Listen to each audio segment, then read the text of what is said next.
What is popping, everybody? My name is Justin Woodward, ICJ, co-founder of Experience Studios, The Mix, Black Voice in Gaming, and Interabang Entertainment. And welcome to Black Voice in Gaming, a showcase that celebrates professional developers and folks in the game industry that are doing their thing and making moves.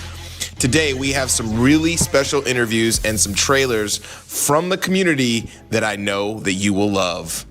First, Black Voice in Gaming was created back in June of 2020, around the time when we were putting together the Guerrilla Collective during the protests and demonstrations that united us all over the world. As a developer myself, I was having a tough time being heard and creating opportunities for all these folks to break through all of the noise. We built out BVIG in order to boost the voices of exemplary creatives and developers in the space. We have created accelerators of fun and programs to make everything possible. Shout out to our sponsors for today's showcase, Xbox, Raw Fury, and Alchemy Labs, as well as our broadcasting partners, Twitch, IGN, and GameSpot. You guys are awesome. Check out the BVIG Steam event page to learn more about Black Voice in Gaming titles. Buy the ones that are available and add games to your wish lists. Wish lists help a ton. Check out the XP Fund as we are helping to fund dope games. Please donate, and we are going to be sharing more about the development of the games we are working with soon. Enough of all that. Let's hop into our interviews with Rihanna and Derek. Take it away. Hey, thank you, Justin. You know, from what's out to what's on the way, those ever-growing wish lists of games will have to contend with another exciting curation of developers for Black Voices in Gaming. My name is Derek Fields. I'm an artist, designer, and educator in games. And today, I'm joined by a wonderful co-host, Rihanna Manuel Pena. Rihanna, how are you doing? I am fantastic, Derek, and honestly, so excited to get into our conversations today. If you're not familiar, I am previously known from What's Good Games, currently at Gamertag Radio, hybrid video game content creator and consultant. And with my partner, Danny Pena, I have seen it all, everything from marketing to making games. But honestly, what I'm most inspired by are the people who have these incredible visions and somehow work their magic to bring them to life. And we get to speak with them in detail about their current projects. And right. Derek, I don't know about you, but this is the best part of what I do. Yeah, no, I love these moments, getting a chance to chat about developers, getting a chance to connect with their stories, and of course, getting excited about their games. Now, that's not the only thing that we include in Black Voices in Gaming. We also celebrate the music as a component of game development. Games are not without the sonics, I almost said phonics, but that wouldn't apply here. It just kind of rhymed. Anyways, we're kicking things off with a musical component first. Game composer Chase Bethia has some wonderful music that they'll be contributing to the showcase, and you'll be seeing it sprinkled throughout. And so let's get started with that first video.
Howdy, folks. My name is Oliver Nelson Jr. I'm the studio head over at Strange Scaffold. We made games like I Am Your Beast, and I'm so excited to be bringing Black Voices in Gaming Space Warlord Baby Trading Simulator today.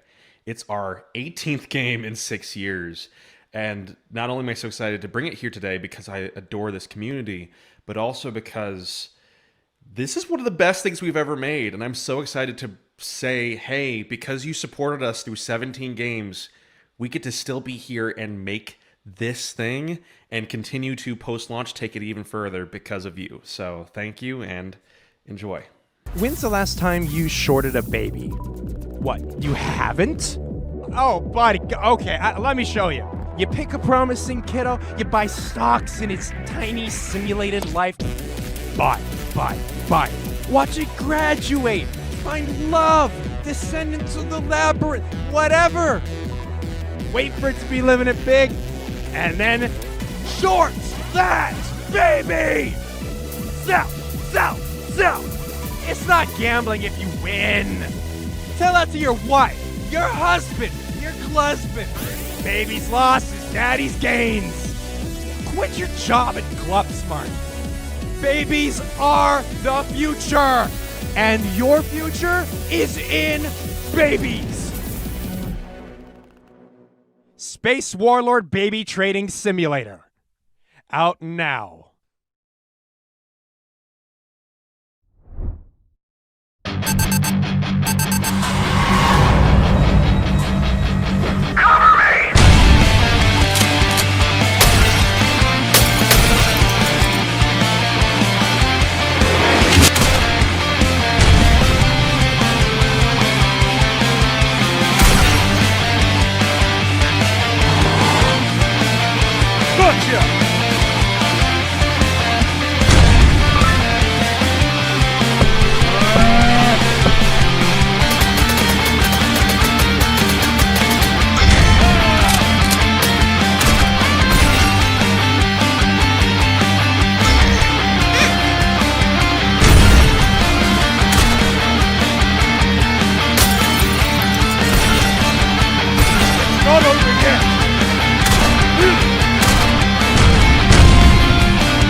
Sometimes, I don't know if I'm dreaming or awake.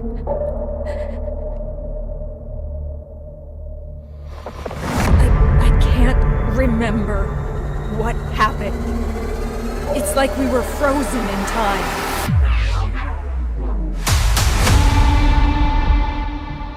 The rules were simple. Walk backwards at night.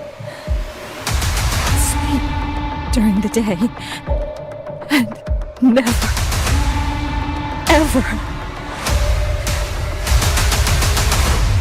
dream.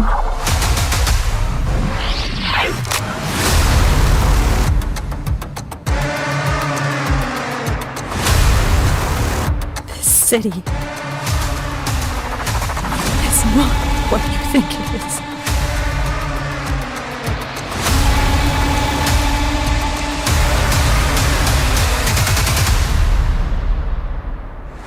They locked us away like lab rats.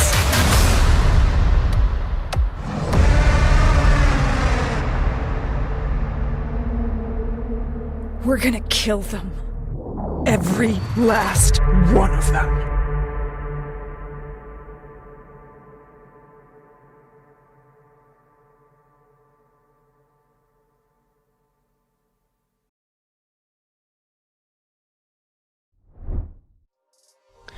Listen, game development is hard enough as it is, and so you can imagine how much more of an adventure it becomes when you decide to embark on this solo. And that's the developer that we're joined by today, head of Defiant Games, Jerron Jack. It's a pleasure to connect with you and chat with you about your game. Thank you guys. Thank you for having me. I mean, it's a pleasure. It's been a real long journey. Yeah. Like, I would like to get into that, Jerron, because when we hear about a solo dev, a lot of people can think of, people who have made huge RPGs or people who've made smaller, more narrative-based titles, but it looks like you've kind of split the difference. Like there's a lot here. You can tell there's a lot of systems behind what you're building. So tell us a little bit about what players can expect with Erased. So Erased is an open world fighting game. So it blends what you would typically see in a combat straight fighting game, but puts it in an open world. And so it kind of puts it in its own unique genre. And on top of the mix of, the combat and the open world experience, there's also this parkour and rollerblading element. There's pets. There's a very visual, specific style that has a lot of culture.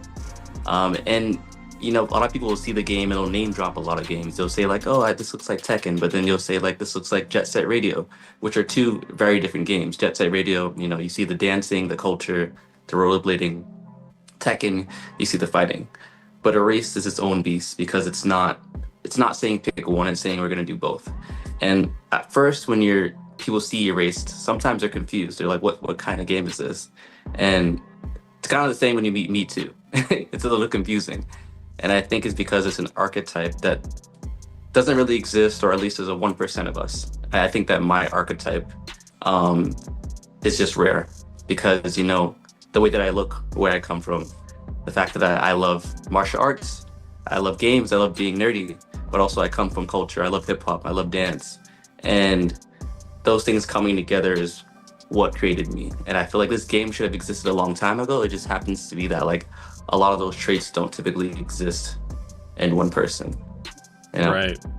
And you've been kind enough to illuminate some of this journey, a lot of this journey on platforms like YouTube. I've seen those videos even come up organically in YouTube Shorts and talking a lot about some of the process. And so as far as that individuality and that uniqueness that brings you to games, can you talk about, what some of those origins are? I'm not trying to bury the lead here, but I want you to give the surprise and like some of the cool intersections that you, in your own background, that you've brought to a title like Erased.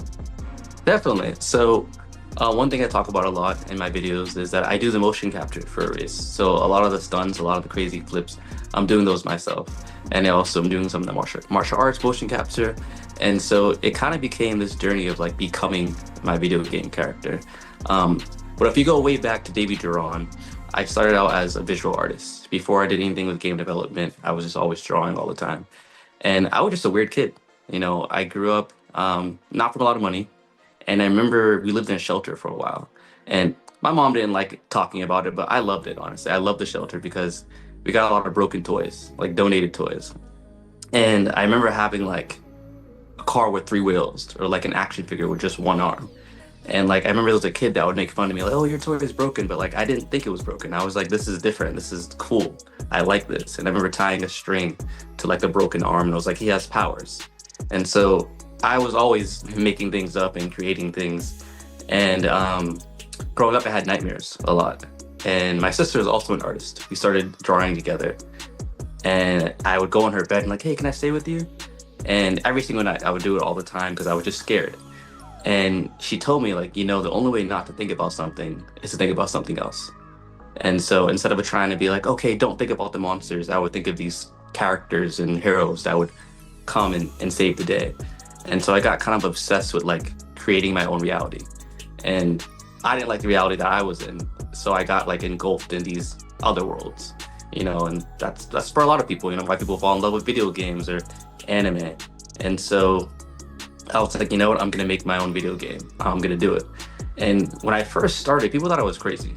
And maybe I am a little bit, but they didn't think I was serious. And I was like, no, I'm gonna do this. And I just didn't stop for years. Every day I was working on it, working on art, working on coding, learning it all. And I was like, all right, you know what, I gotta do the motion capture too. So that meant learning the stunts. And it was a nonstop grind.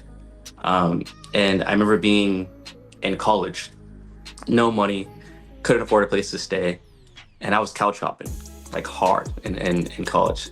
And nobody knew my real situation because every day I'd smile, I'd be goofy, I'd be joking around. And no one knew that I was legit homeless and couch hopping. But I chose to do that because I wanted to work on Erased. I wanted to go to school full time and keep working on just developing every single day. So I'd be in the library like nonstop every day. And how I did it is I looked at the dorms and I knew there were rules. And it said that you were allowed to stay like in a common area for one night. And I looked at the building, it had 14 floors. I'm like, okay, so I can stay here Monday, then there Tuesday, and I could just keep going and rotating through the floors. And technically I'm not breaking any rules. And then I would go through all the dorms, and then I'll go to another dorm. And I did this to the point where like I lived in every dorm, couch top in every dorm, and knew the school like the back of my hand. And from that journey, it kind of taught me that you can always change your reality. You know, you just keep going, and people don't really know. Like a lot of people, I remember there was a school that came in, a high school, and they were giving tours. And the workers there, like the RAs, they were like, oh, we need someone to give them a tour. And my friend, he had graduated, and he gave me his RA hoodie, and they just thought I was an RA. I never lied. I didn't say I was an RA. It's just that I just had the hoodie on, and I walked in with confidence, and they just assumed I was an RA. And I was like, I'll give them a tour. Mind you, I don't work here. I don't work here. Like, I'll give them a tour. And I gave the kids a tour because I knew the school better than anyone, because I lived in every alleyway, every nook and cranny. And fun fact, one of the high school kids actually ended up coming to the college, and I told him I didn't work there, and he didn't believe me. And I was like, no, I actually didn't work there. But yeah, I just lived like that for so long, just doing whatever I can do to make it. And, you know, I moved out to California 2 years ago. And the goal was to, all right, you know, I'm going to make connections out here. I'm going to start posting content. I'm going to, you know, meet everyone that I followed and was inspired by. And that's what I've done for the past 2 years. You know, every single person that I followed, I grew up in Boston, by the way. Now I'm just friends with them. Now we just hang out, we create together. And what I'm trying to create is this universe that has different connections everywhere. So, for example, like King Vader, to collab with King Vader, he's gonna be erased. A bunch of different dancers from New York, California, gymnasts, parkour guys, all in this one universe. And the real goal is to inspire. You know, that's what really keeps me going. Like, I get messages from people all the time that's like, hey, I've always wanted to make my own game. You doing this makes me think that I can do it. And especially when people say like, hey, and you look like me. Like this, I don't see this often. You know, we don't see it in the game development space often enough, and we don't see it at this level often enough, but we exist. And so that's been the driving factor. You know, I got a video from, it's like an 8-year-old kid. His dad sent it, and he was like, yeah, you're his new hero, and he talks about you every day. And it kind of made me tear up a little bit, because I remember being an 8-year-old little black boy and having these dreams and being like, I'm gonna do it. So like, I really hope that everyone can see me and think like I can do that too. So That's such an inspiring story, and thank you for being so open and sharing with that with us. And you know, it's fun because there's almost like a catch me if you can element to what you're describing, where you know you just kind of like move from situation to situation and do what it takes to get to the next thing that's really powering your dreams. And I love hearing that you're seeking out people who inspire you. Can you talk a little bit more about who you've collabed with and like how they've impacted Erased, and how you sort of marry the challenge of making sure your vision is what you're making, but also taking that feedback from other people? That's a great question. So one of the huge questions that people ask me all the time, am I going to stay solo the entire way? And because, you know, I'm doing the art, I'm doing animation, I'm doing motion capture, I'm doing the code, and that's also rare to see at this level. And so I do have a plan. My plan is to complete the foundation of Erased by myself. And then once it gets to a point where I'm just adding more content, then have people help. And what I mean by that is, for example, you know, there's a parkour system, there's a rollerblading system, there's the combat system, there's all these systems. And the systems I want to be fleshed out and to be exactly how I want it. And then it's a matter of, okay, we just need to make more outfits for, you know, monetization. We need to make bigger maps. Those are the kind of things I want to get people on. And the reason I'm doing it that way is because I want my vision for Erased to be exactly the way that I want it. And honestly, there's enjoyment I get by being solo. I've worked for larger teams before, and I worked for Roblox recently, and I didn't like it, to be honest. I like game development, but I was making someone else's dream. I was just a piece and a pawn, and I always wanted to do more. But when it comes from the help that I do get right now, it's more so leveraging communities and influence. So, for example, I mentioned King Vader. Um, a lot of the people that I've been collaborating with, they just see my page and just message me, and they're like, "This is I've always wanted a game like this to exist. Let's link up." Vader just messaged me like, "I want in." That's it, 3 words, and then 2 days later we linked up. And what I want from people like him is, we did motion capture. You guys are gonna see the video drop in a few days actually, but we did some motion capture. I made a character that looks like him. He did his iconic moves that you see him do in real life, and I want his presence to be in the game because a huge thing about a race is the community. So like there's a huge dance culture element into it, and his influence of community, I want to be in it. Other people I collaborated with are a lot of them are dancers. So it's like dancers, people in the parkour scene, and the flip community. So I did a collab with Frederick Flips. I'm not sure if you know. Do you guys know who Frederick Flips is? Frederick No. Flips. So he's an Olympic champion right now. He does the bars, or he like flips off the bars. But yeah, he's like the gold medal champion right now, and I really like him, and specifically wanted to collab with him. One, he's also brown, and he's doing a lot for the gymnastics community. So he constantly fights to make changes in the uniforms and the rules, and he's always trying to bring the community together. He recently launched a national backflip day, so he made it a holiday, and he just like goes out of it. He went to Africa also recently, and like flipped the kids out there, and I just love how he tries to impact the community. So I felt like that was a great collab. So he's also going to be a character in the game too. And I also plan at some point to go to Africa too, and I want to. So I'm talking to the people out there right now.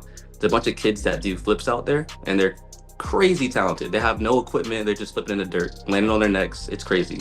But I want to go out there and put those kids in the motion capture suit and let them see themselves in the games, because that would be, I think, mind-blowing, And I was talking to some of the leaders out there of these like training camps, and they're saying some of the kids like even when they just see a video, it like blows their mind. So I think them seeing themselves in a video game would be crazy. And so those are the kind of collaborations I want to do. People that are impacting the community is my goal. Not so much developers. So I get messages literally every single day. Like not a day goes by, people asking to put their music in the game or to voice act. And I understand why. A lot of people see it and they see, the stylish, the hip hop, the music, the culture. I haven't done it yet because it's very specific in the music that I'm trying to create. And a lot of the times, not that the people aren't talented, it's just the music isn't what I'm looking for. It's very much standard, just like I'm making video game music. But a race is just not standard. It's not standard at all. And what I want to do with this community, for example, there's a graffiti element in the game. What I want to do is I want to use real people's art. I want them to have like a market. Like if you purchase the graffiti in the game, you see the actual person's name in real life. And I want to make it connected to their community. If you buy this asset, you get a discount if you follow their page, things like that. And I want to set up the same similar system with the music, where I want people that aren't necessarily big, other independent artists that are talented, their music to be showcased in the game. But when it's playing, you see their name, and somewhere in there so that you can go check them out. And that's something I want to build with the race. Yeah. Wow. Jerron, you have an incredibly big and warm heart. And I've been spending this entire conversation with my emotions, like right here, just trying to hold them back just enough. Because as you share your story from your personal experiences to the intentions that you want to bring to everybody else around you, it's wonderful. And I love how much impact that you're trying to put out there. So I have to put that out there. Okay, reeling it back in. Speaking of community, speaking of how you're building things out in this plan that you've put a lot of consideration to, and I think that's magnificent. You've also been a recipient of the XP Fund, and what the XP Fund offers is a little bit of capital to be able to work on these projects and enact yourself, in the vision that you have. As far as the milestones that you have set out and the plan that you have for yourself, has that allowed you to embark, make a concerted effort on some of the intentions that you were just talking about? Is there anything that maybe has changed in your schedule now, being able to, have something like the XP Fund to be able to like back up those intentions? Absolutely. On that note, first of all, shout out Justin. I love Justin. Like I want to tell a real quick story. on my experience with Justin. So we had first interacted with Justin.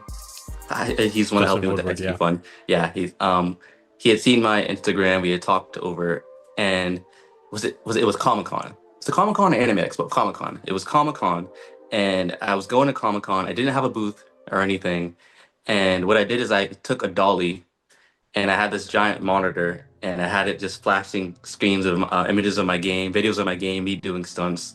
And I pushed it around, and everyone was like, "Oh, what's this? Check it out!" And I had my laptop, and I was like, "You want to play?" And I had my like mobile booth, just walking around with it, which was crazy, and people loved it. But there was that one security. It's crazy because there was just one lady that didn't like it, and she was like, "You can't do this because this is technically considered self-advertising, and you don't have a booth." Justin was not having it. He was like, "No, we're not doing that." Called me up, and he was like, "I'm bringing you a badge right now. Security's letting you in." And it was amazing. He came with the badge. He was like, he's at our booth, and security couldn't say anything. They're like, "Well, if he's at your booth," and he was like, "Yes, he is." And he brought me to the booth with the mix, where they were showcasing other independent games. And he sat me down, and I cleared off a section just for me, man. He was the best in game, and I had a TV, and I got to showcase my game at the booth, and that's been super helpful. And since then, we've been locked in, and that's when he was like, "Hey, man, like we can help you out with the funding," and the funding allowed me to finally quit my day job. So I was working at another game development company, a smaller company, Gamer Cove, and my dream was to just go independent, because I was splitting half my time, developing my day job, and then whatever hours I have, I can work on a race, and I just wasn't sleeping. I still don't sleep, but at least I'm not sleeping and working on my game all the time, so it allowed me to do more. And since then, man, since getting that grant, I've been on BlurredCon is flying me out and to Virginia next month, and I'm going to actually have a booth at BlurredCon, and I'm also going to have a panel. I'm going to have 2 panels, which is amazing. And so I'm going to be able to showcase the race. I'm going to be on stage talking about a race. And so it's been super helpful. In addition, Justin also got me to the DICE Summit. Yeah, very good. That would have been almost $4,000 I would have had to pay to go something like that, and he got me in for free. So the XP Fund has been amazing. It's been super helpful. And I'm just really learning about my journey that just keep being authentic, and people see it and they sense it. And there's been so many snakes that have tried to wheedle in.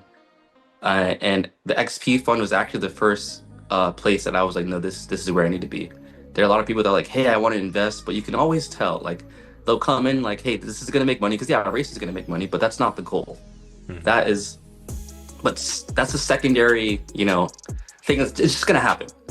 But a lot of people, they come in, and for example, I'll tell you about this one company. I won't say their name, but they came in, they're like, hey, we want to invest, but you can put the game out now if we just take out all this stuff. We don't need all these characters. We don't need all these hairstyles. Just take this out and put the game out now. You'd make a ton of money. And I was like, nope, you don't understand what a race is about.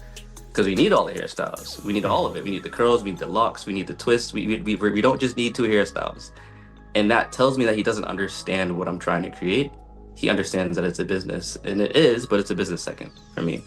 And I think that the XP Fund was so different because talking to Justin and people on board, they get what I'm trying to create with the race. And that is more important to me than whatever money someone's throwing at me. So, yeah. Yeah, wonderful. Derek, and I'll let you take it home since we're almost out of time on this one. It sounds good. No, it's good. Trust me, the yap has been wonderful. You said you wanted to touch people, and I've certainly been reached. It's been a joy to hear your story and even seeing it before this moment.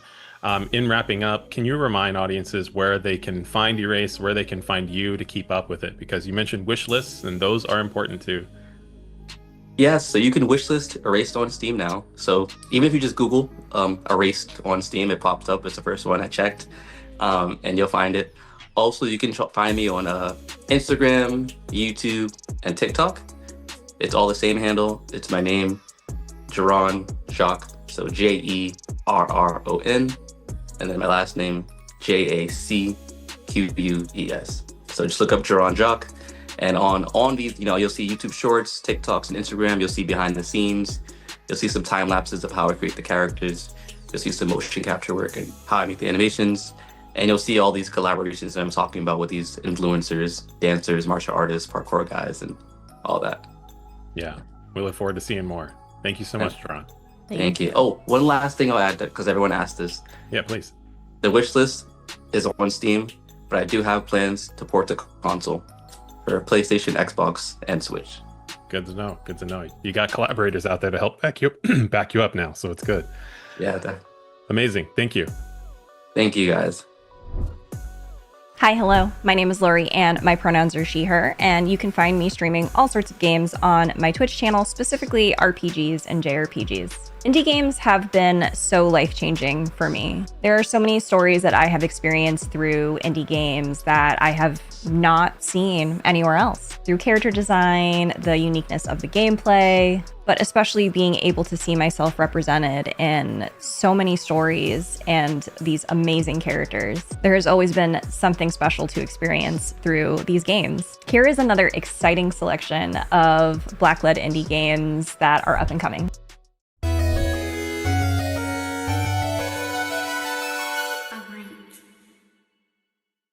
Voltage.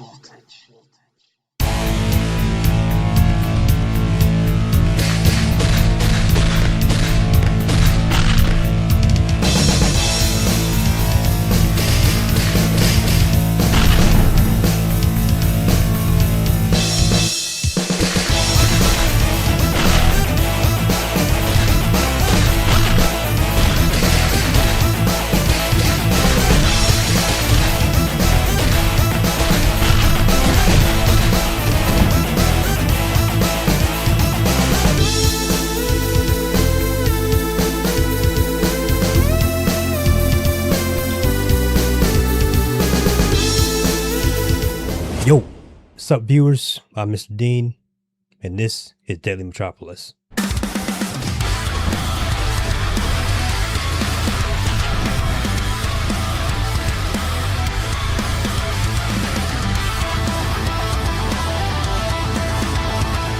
First off, I'd like to thank Black Voices of Gaming for having me. It is an honor to finally present my game via a showcase. This project has been in development for quite a while, and I managed to show the game off at a couple of events, one of them being Fighting Evolution 2025. And up until this point, I have been funding it myself. We're currently a small team of 3 with a few contributors to the project. And of course, if things align, we'll have a demo for you to play this year. So enough rambling out of me.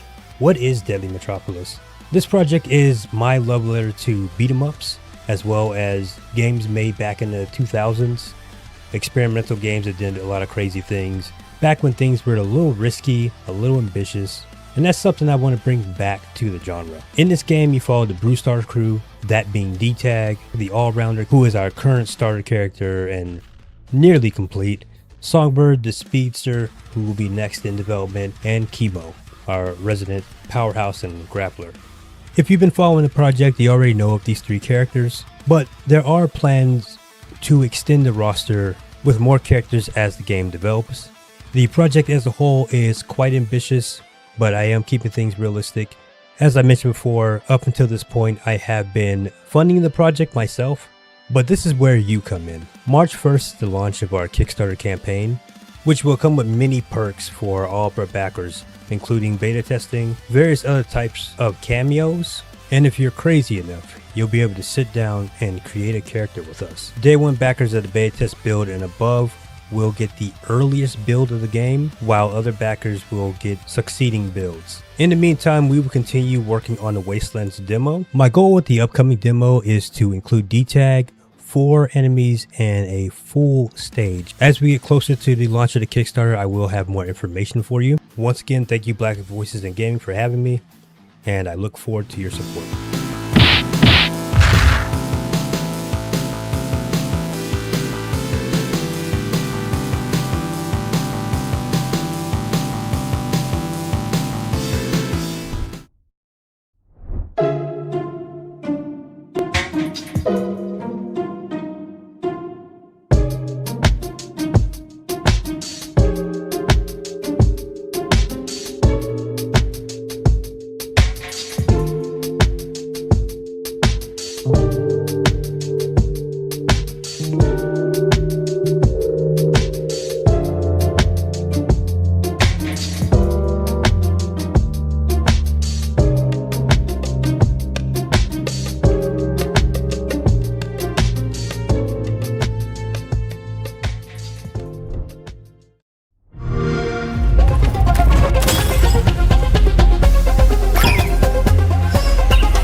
We're here for one reason.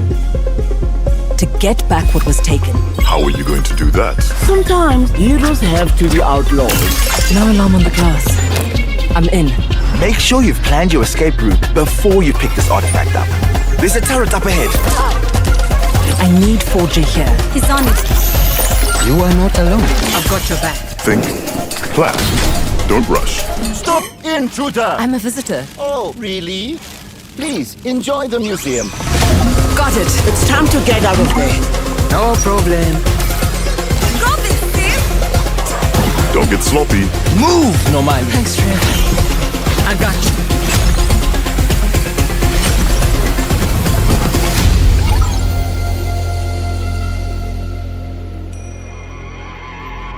There are my little couriers. I really wasn't sure about you initially, but you turned out much better than I could have hoped.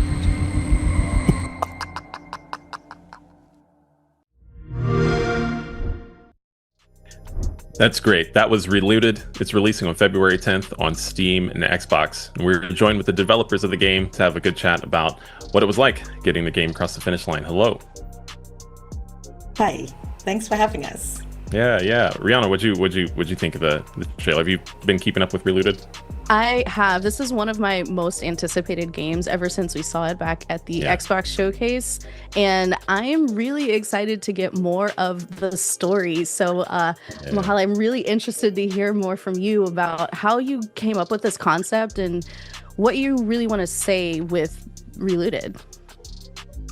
So I'm an author and I work in comic books, and one day I got a call that somebody in games wanted me to write something, and I was like, I don't want to write weapons descriptions because I thought I thought that's what they wanted, do a couple of like combat shouts or whatever. And as it turned out, it was our creative director Ben Myers who said there's this game that he's had on his mind and he needs somebody to create the world and the characters. And I said, well, heisting, I would have to watch all the heist movies ever made, and that's exactly what I did. And by the time we got to building the world and creating the characters, I think I understood what the genre needed, but also what would make the story about regular people taking back African artifacts from private collections and museums, what would make that premise more interesting. And we tried to get from the very specific, we get the universal. Everybody has a family. Everybody has an annoying younger sibling or cousin. An elder in our family wants us to do something important, and we're like, no. So I thought, okay, well, that's definitely a place to start the story. Wow, wonderful.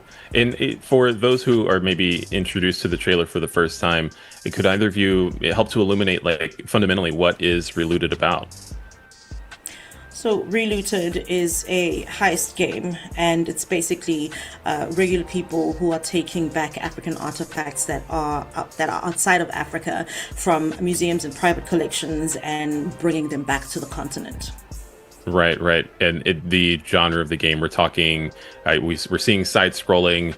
This is a platformer. This is anything else that they might expect.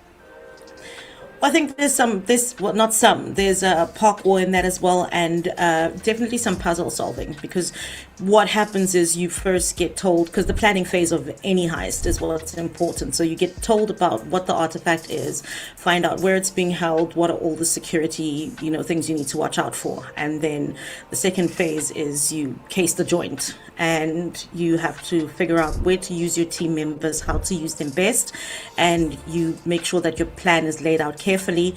You grab the artifact and you run.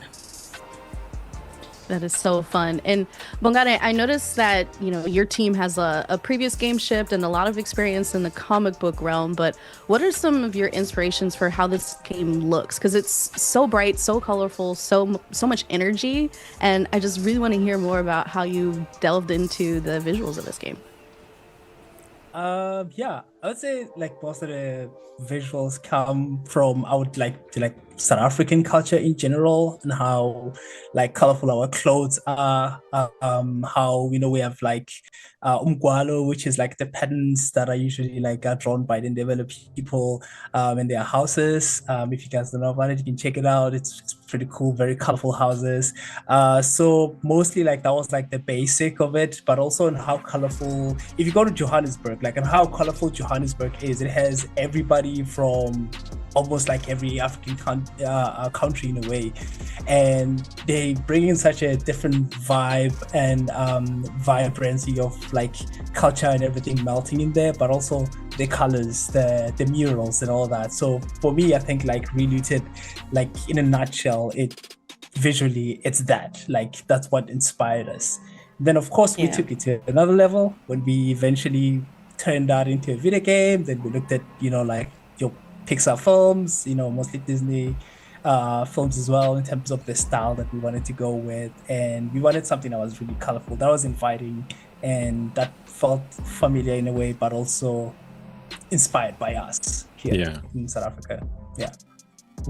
Could you say just a little bit more about the fact that not only is this the second game, but there is a stylistic leap from your first title, which is a platformer and kind of a fun play on those words, platformer, but it's a 2D game. And so what helped to influence the departure from, one art direction to another?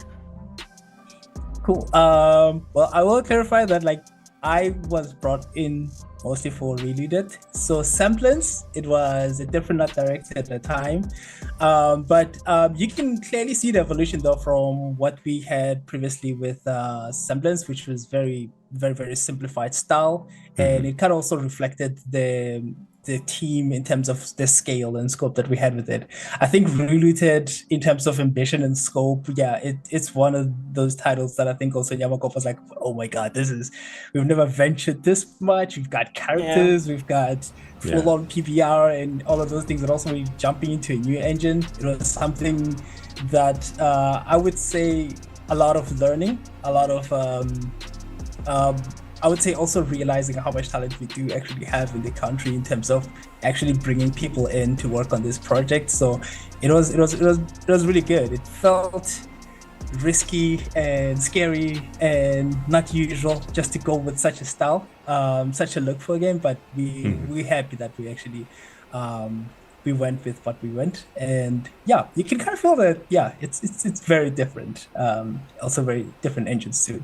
Yeah, it's definitely an evolution, and one that I love. Like, I love seeing studios go from, their first out and then sort of build on that momentum and go in new and different directions. And I know that your studio has grown. Obviously, you're one of the newer additions for Reloaded.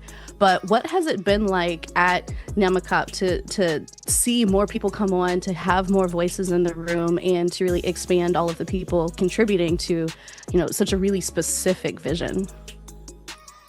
I think I'll take half of this question and then I'll take half of it and then you can take the other one. Okay, you go first. All right. I will look at it on the art perspective side, just because I worked in like the art industry for a very long time, and I met so many like talented people. There were already people that I had in mind, and there was already like a team that I had to kind of put together. I was like the Nick Fury in a way, right? Like I had to be careful, but I was like looking for your Steve Rogers, for your Iron Man, kind of put together. But for me, it felt natural because these are people that I knew, these are people that I worked with in the industry, and these are people that I wanted to work with, in more projects with. So my experience, my time in the industry really helped out a lot to bring the people that we worked very well together, and I think it paid off very well. But Muhale, you can also add in terms of how you felt when people came in. Well, I think what most people don't know is I think 80% of the team that worked on Reloaded had never actually shipped a game before. And it was by design because our creative director wanted to put together a team unlike any other. He didn't want to keep using the same people. So we had people that were all across the continent, and we had to learn how to work remotely because most of the team is in Johannesburg, but Bongani and I are in Cape Town, but we don't have an office in Cape Town.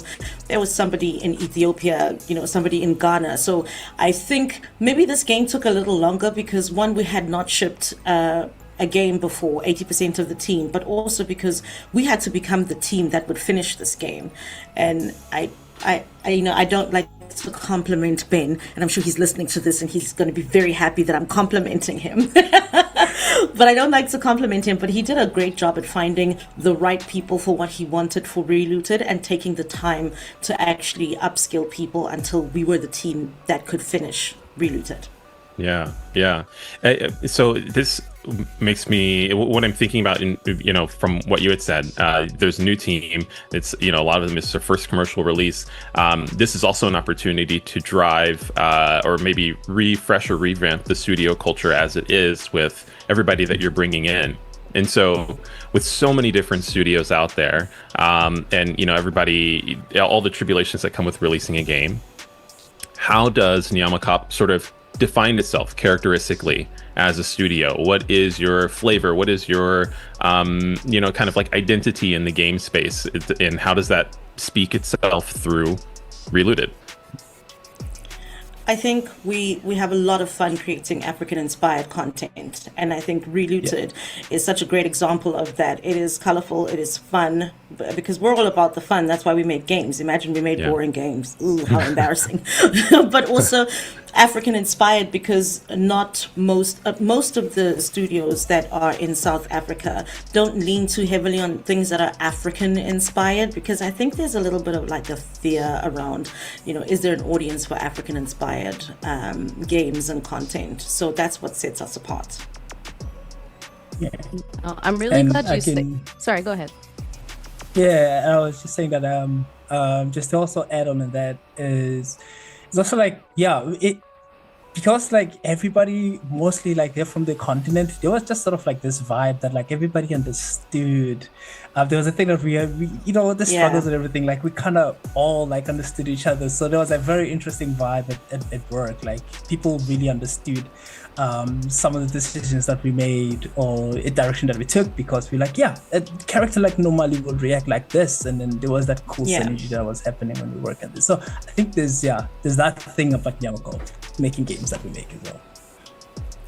I love that. And like we can tell even just from talking to you both for just a few minutes, like how good the vibes are at the 100%. Studio. And honestly, kudos to you all. That's not easy to do in this day and age, and especially in this tension in the gaming industry that everyone is working through. The fun comes through. Like you can see in the trailers, and I'm sure for people who have gotten their hands on the games, they can feel that energy. And thank you for putting people on a screen and in our hands with controllers that you saw in your real lives so that we can see them in our lives too. Like I really appreciate that representation. It makes a huge difference in an industry that really needs a lot more joy than we have right now. Thank you. Congratulations. I hope we can keep, making African-inspired games for a long time. Oh yeah, and just have more black joy in our games. I think we should have more games that are more like that. The vibe is fun. It's just Amen. Yes, when you play the game, be in a hideout. It's funny. It's just great to see everybody just react. Yeah. It's I'm of course not because you're just here for the interview. I've been looking forward to this game. The kind of reverse heist as a narrative structure and an idea is something that I think fundamentally is fun to think about anytime you see, I don't know, Night at the Museum or like any of those other museum-oriented movies. That has been my kind of like personal takeaway. Is there any other aspect you talked about, the representation, you talked about some of the cultural aspects and colors being represented, but are there any other hopes or takeaways that you hope players will gain from engaging with Relooted once it releases, or sorry, it's already out? Yeah. You can go ahead, let's go. So I think for me, it's we took an opportunity to imagine Africa in the future, because we don't get many opportunities like that. It's either like a fictional African country or people are being mauled by lions. Hi, Idris Elba. And this was an opportunity for us to dream. for us to say this is kind of what we would like the future to look like. And I hope people will have fun with that, because all of the African locations in the game are real. So the Museum of Black Civilizations in Dakar, Senegal is real. We've got the Nelson Mandela Bridge in there. We wanted to represent Johannesburg as is. And so I hope people will get the flavor of the kind of future we're imagining, but also get the flavor of what the continent feels like. Yeah. And I think another thing is pretty much just the big educational aspect of the game. And I think, that's the big thing that we sort of like pushing as well. It's fun to get these real artifacts and get to research about them, but also there is that very difficult part where you kind of know how these artifacts were taken, why were they taken, and the circumstances that got those artifacts to be in those museums. It's a lot to take, and I'm excited for players to find out. It's a lot, but I think it'll also bring in a lot of awareness as well. And I think they will rally behind this cause. I think it's really cool. Yeah, the real artifacts is a big deal, because we had 2 researchers finding real artifacts, and we had one of the 3D artists actually make molds of these artifacts. So you get to learn about real artifacts from all over the continent, and there are some that you get to encounter that are not from Africa. I think there's like 5 of them that you get to encounter, and it's a lot of fun.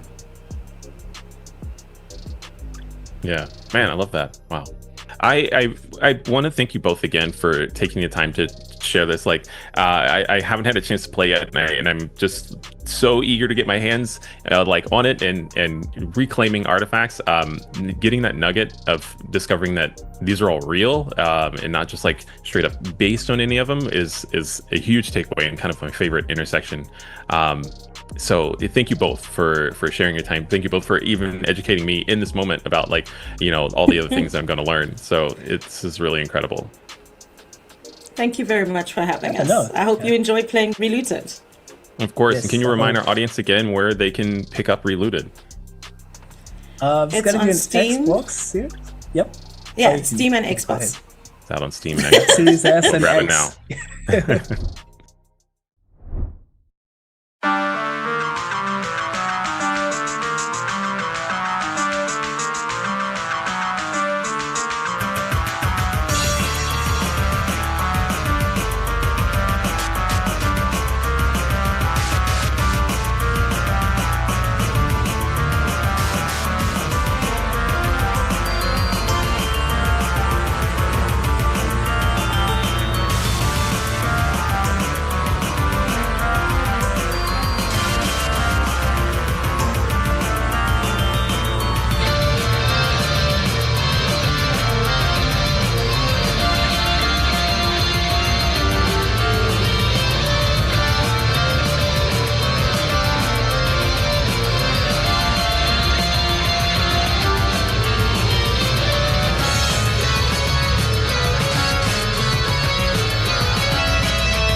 Hello, everyone. My name is Mac Kindima, and I'm a founder and narrative designer for Klakara 2.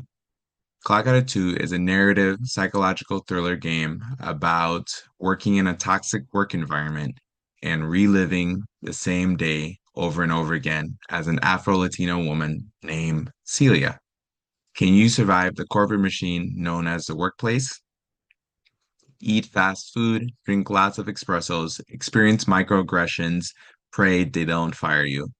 Klakara 2 is all about survival. We've been working on this project for about a year now, and we've gotten some really good feedback. We've been able to showcase it both in the US and Japan and more. With the game, we've showed it at Game Devs of Color Expo, Big Fest at Black and Gaming, and GDC, as well as Gaijin Pod Expo in Tokyo. And of course, Black Voices in Gaming the previous year.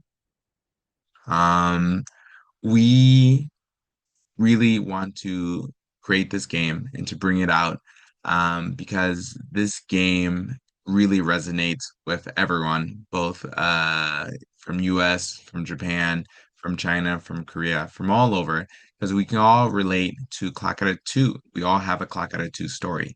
And the story of dealing with terrible bosses, conniving coworkers, and being able to somehow balance your mental health while preventing yourself from being sent to HR is something that we can all relate to and have experienced. With that being said, I want to say thank you so much. Please wishlist the game on Steam and enjoy our latest trailer. Thank you so much. Bye-bye.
to carry dread. Funhouse mirror, stick it to the nearest threat.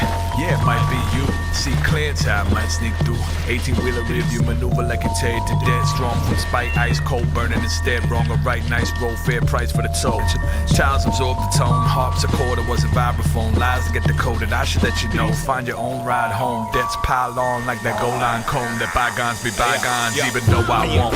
Like Lionel and Markel, silent and our weapon. We dance with the dog still. Dog skills gained by crawling to the altar. Hank first the axe and the last bullet orphan. Down walking knee pads, defense on maniac. Pin the huge slang walk, slip where your mama at. Used to drag the muffler off that 700 Cadillac. Give me for the orcs, cause he married to a battle axe. Supported Ramsey New Balance. When I chef Shalal Rex, all colors Riverside. AZ theme music, more murder, more homicide.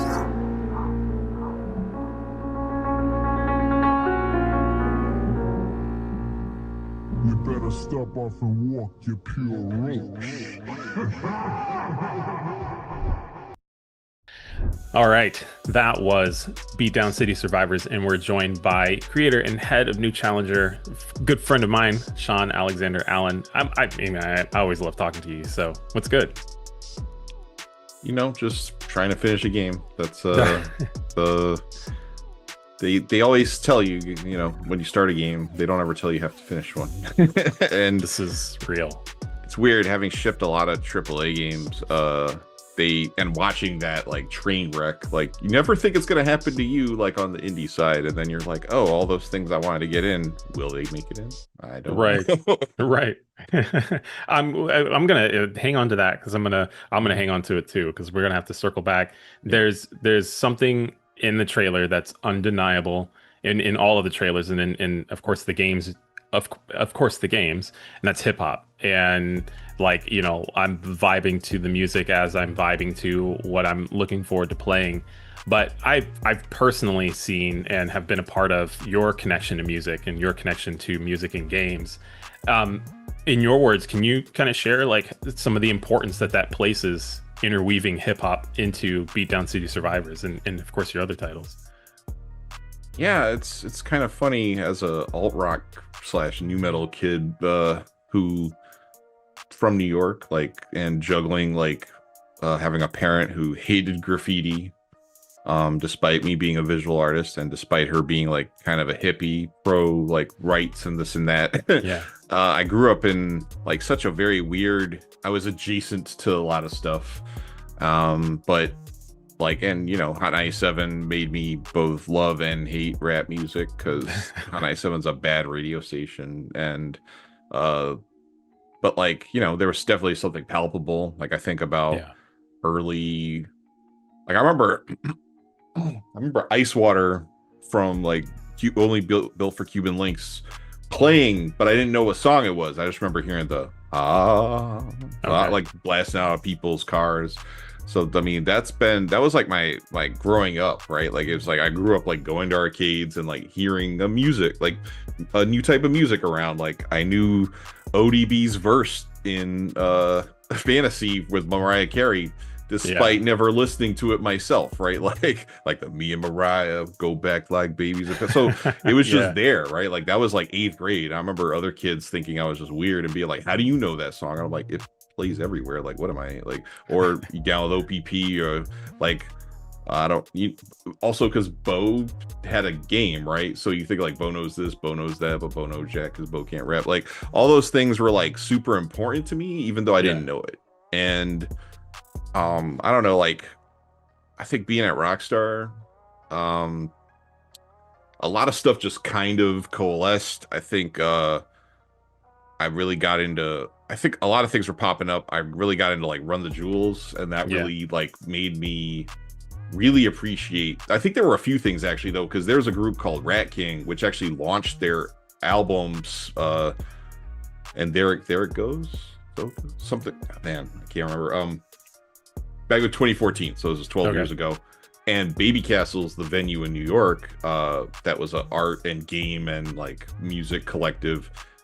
They actually paid, they worked with the record label to have a concert that actually just, you know, it had its like 20 or 10 year anniversary, and it was written up on a blog site called Nobels, and there's like pictures of the whole thing. And I'm like, Yeah, my game's on that arcade cabinet over there. Like, so Treachery in Beatdown City, like our previous game, was a part of a rap album. Like like the group broke up. Like Wiki is still really huge, but it was like a part of rap history actually. Yeah. So that was like one of the first like tastes, I guess. And I really liked Rat King as a group also. And it was funny because Rat King, like Wiki's on a track with Run the Jewels. So it was like a whole lot of stuff going on in like 2013, 2014. And I guess that was like the discovery of just, I don't know, something latent inside, like my love of a genre that I don't think I'd already always appreciated. And oh yeah, and then I like found Show You Suck, who I've been able to work with now, right? Like I found Mega Ran back then, who I've been able to work with now.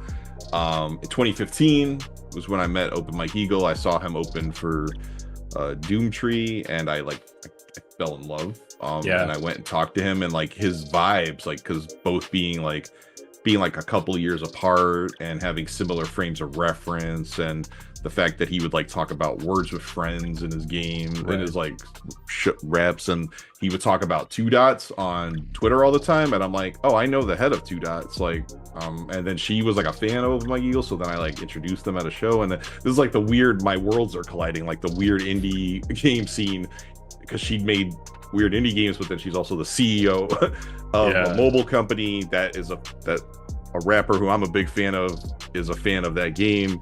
So it's this weird, like, it was just kind of hitting. And so I just thought, like, it was Treachery Beatdown City. It was just kind of like, yeah, like, I think I asked Mike, I was just like, yo, can we do something? And he was like, yeah, like, let me know. And it was after years of kind of talking about stuff and getting to know each other. And so that was like the real big beginning where it was like, oh, this is happening. Like when we first got the track with like Too Mellow with the Treachery Beatdown City beat, got that beat, I was like, this is amazing. And then got like the raps from Mike, and I like almost cried. And then also I think back in 2013, I was really analyzing like, where are all the Black and Latino people in the games industry, right? Like my ex-wife's Puerto Rican, her cousin, this guy Andre Charles, which is funny because that's RuPaul's name also. So if you look up Andre Charles, you may not find my former cousin, but or I don't know what happens when you get divorced, but he's a famous graffiti artist with a thing called The Famous Baby. You might have seen the art. Like if you look up The Famous Baby, it's this big baby with like a big pacifier. That's like was all over New York back in the 90s. So there's actually an article about how how the city was on this anti-graffiti campaign, and they like painted over a private wall owned by someone, right, that had commissioned a Basquiat mural from Andre Charles, and there's an article about how he felt about that, because they just got rid of art that was commissioned because the city hated hip-hop so much, right? Like, because graffiti is the art wing of hip-hop, right?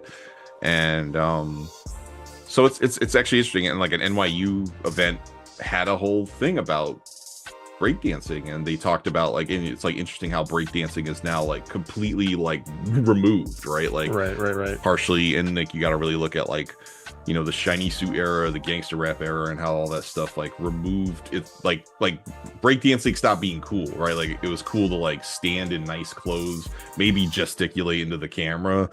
But like I think even Busta Rhymes was made fun of, so he actually toned down a lot of his like wilder antics. Because people were like, you can't do that on camera. And it was like, that was what was really interesting about Busta Rhymes, that he was just gonna do whatever, right? And someone was like, you look like a fool, and it's like, nah, he looked really cool. But so it's just been interesting. So like, but that was like, there was a talk at NYU Game Center about that. I ended up making a board game about graffiti because they gave me some money, and I spent all that money on stickers and like boards.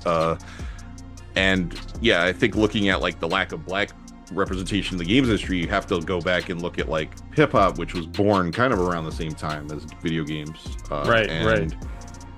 had similar, like the fact that like the way that hip hop blew up was that there was a blackout in New York and they stole all the stuff, and now all of a sudden there was an industry really, and people couldn't afford all the stuff, but now all of a sudden they had it. So now there's an art form that is like wide as it's biggest art form in the world, right?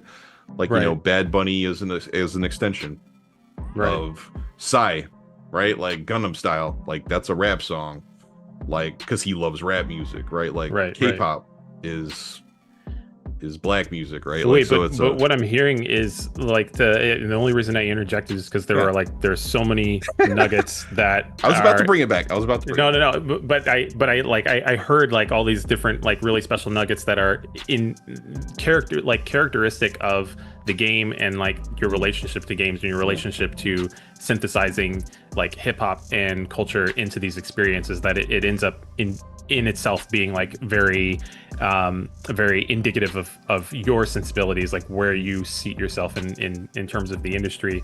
And so I kept at each juncture there was like a moment of this being yet another cross-cultural intersection, you know, of like hip hop and games. And I think that that's really spectacular.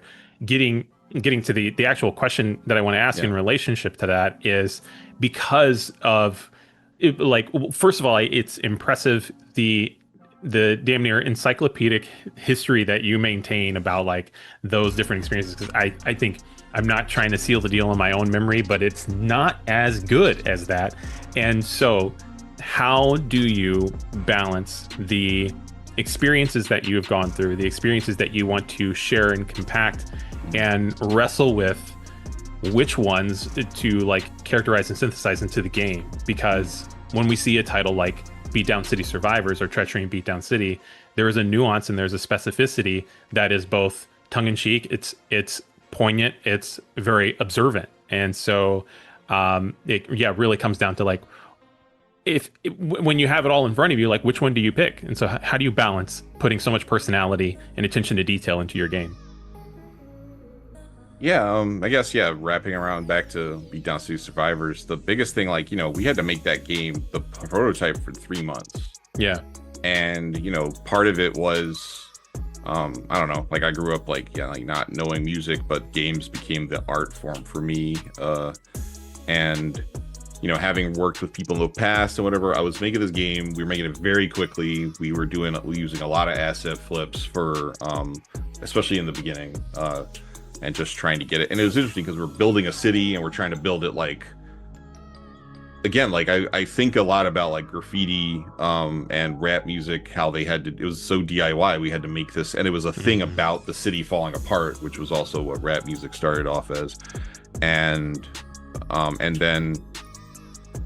then I was like, I made a lot of graffiti for that game, the board game, but also that went into Treachery Beatdown City. I tried to make like realistic graffiti that would feel like it belonged in the world, even if it was like we have Darkest Dungeon graffiti because they were big supporters of us at the beginning, or Iron Galaxy. That's tight. We have a Team GFB because that was Dave Lang's whole thing. And we've got we got actually a lot of Chicago stuff in there because that was just who supported our Kickstarter.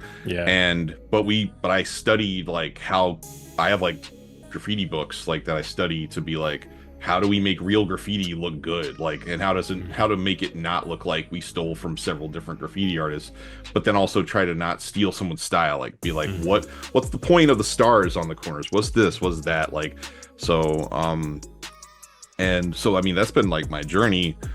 And then, so like, we want to put that in the background, like Treachery Beatdown City. We want to put like, digs at things in our life in the background. So we put some of those things in.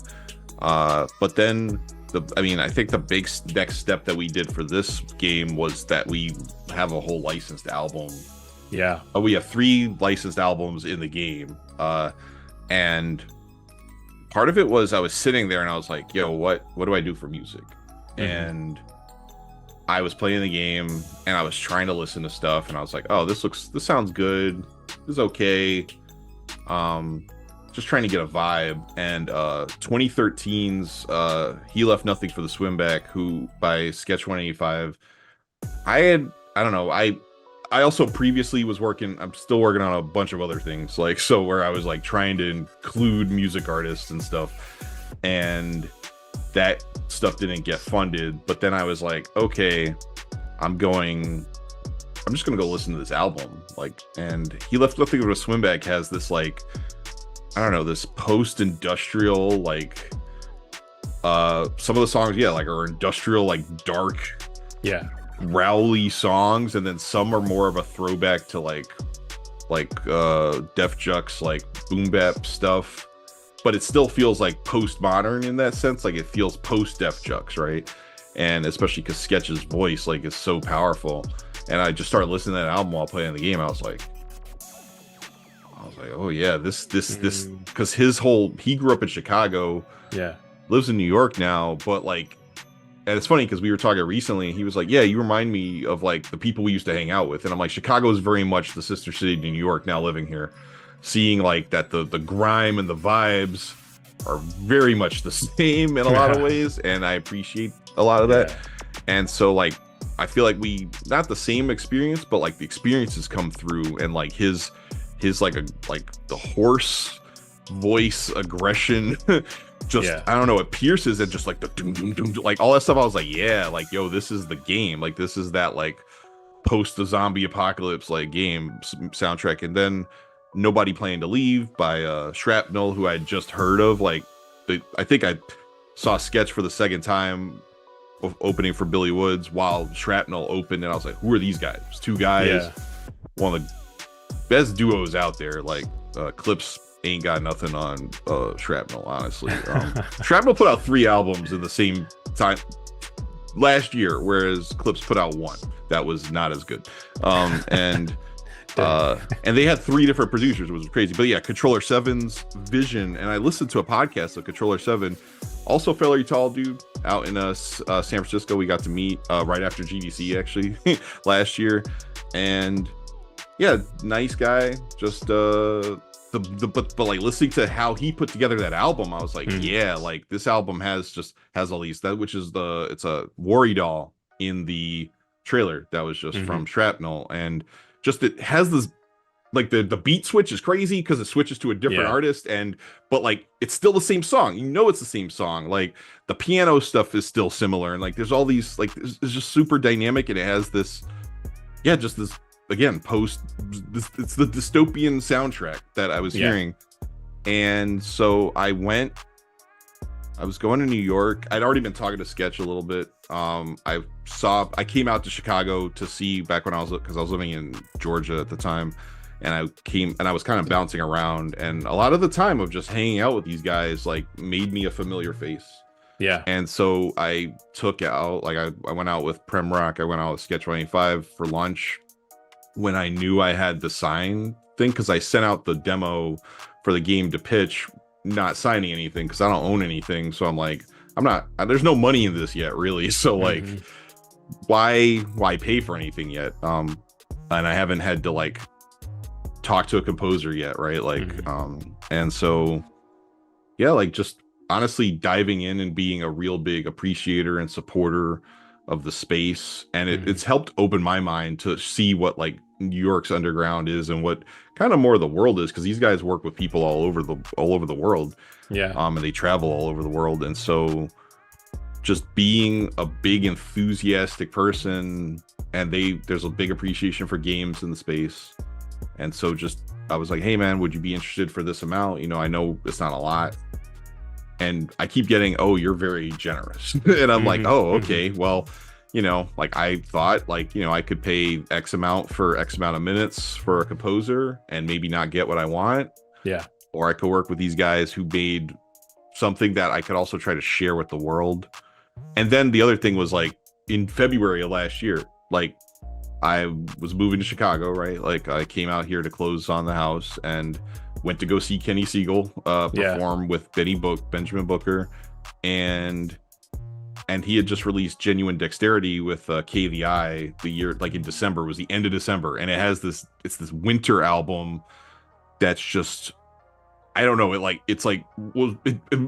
snuck up and became one of my favorite albums of the year at the end of December, which is like to the point where on Bandcamp it was featured in January, because they were like, yo, we got to feature this album because it came out after we did our December wrap up, and it's too good. And again, like Kenny Siegel, and it's got Billy Woods on it, it's got Elucid, and Sketches has Billy Woods, like it's all these guys are all working together, and they're just, I don't know, they have this like clarity of the world that has like this like downtrodden optimism, if that makes any sense. Like, you know, Billy Right. Woods' stuff is called Afro pessimism, a lot of stuff, but it's also funny.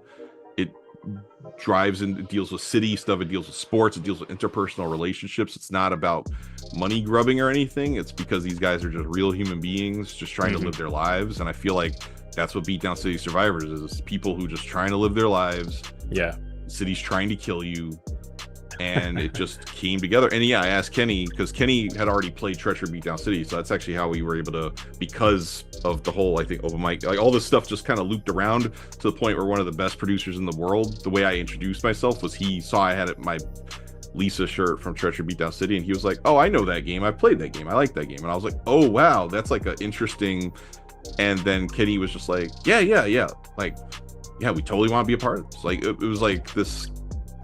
Just genuine dexterity. It was like this genuineness, and then KVI also was just like, yeah, absolutely, right? Like people are just like, and yeah, that year and in December of that year of 2024, in a year where I hadn't gotten a yes for anything, I put out that pixel art thing of the Backwoods Studios people because I just really appreciated all the work they were doing, and they showed so much love to that. That I think that also catalyzed a lot of this conversation, right? Because it was like, oh, and they didn't treat me like a fan making art, right? They treated me like a fellow creator making art that was like, it's fan art obviously, but it's like fellow creator art. Like there was like comments like, yo, this should be a mixtape album cover or something like that, right? And or like a record label mixtape album cover. And I was like, and that, like, I don't know, that was another one of those like very emotional moments, because in a year where the games industry kept telling me, no, we don't want this, we don't want that, blah blah blah, these guys were like, we love everything that you're doing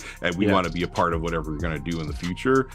And thankfully, you know, Xbox was able to come in and help us out with the money we need to work on Beatdown City Survivors. And then I immediately went and I said, okay, I got to look at this budget, cut out this amount, offer what is comfortable, even if it's slightly uncomfortable, but like, because I value this stuff so much. But I tried to look at it on like a percentage amount, and everyone was like, yeah. And I was like, and it's also inspired by working at Rockstar, you know, like we worked with, I got to be around while a lot of people came in and out of the studio. Like Funkmaster Flex walked into our studio to get on a phone call with Busta Rhymes because they were going to record the phone call. And I was like, man, I hate Funkmaster. To the point where, I mean, anybody hear him interrupting Black Thought or Vince Staples, and I like the fact that Tyler the Creator really dug into him when they did the freestyle. But it's just funny, like the fact that I'm working there and I'm like, yo, this dude that's been annoying me on the radio for years just walks into my spot, right? Like, so I think, yeah, just a lot of stuff has come together to put me in the place that I'm in. And the thing that we did mostly was music, but I want to one day talk more about how I actually have been really using the full level, the full depth and breadth of hip hop in the way I've been trying to construct the video game. Yeah. But that's a deeper talk that I need to like share at some point.